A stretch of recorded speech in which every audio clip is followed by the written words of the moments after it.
he famously said, "If you can comprehend it, it's not God."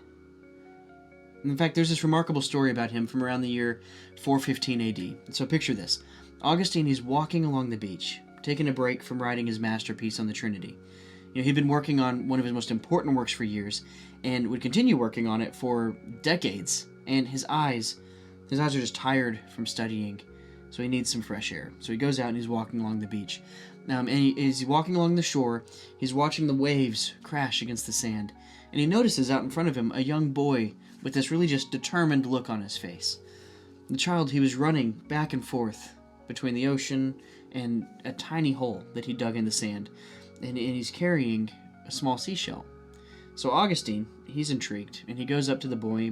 He says, like, "My son." He calls out over the sound of the crashing waves. And he says, "What are you doing over there?"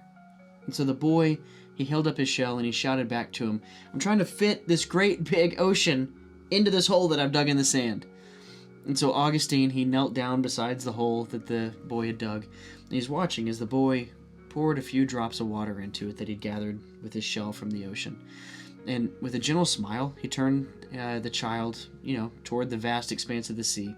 And he spread his arms wide. He says, "My child, you could never fit this great, magnificent ocean into this hole." And the boy's response was really immediate and striking to him. And he says, "And you could never possibly understand the Holy Trinity."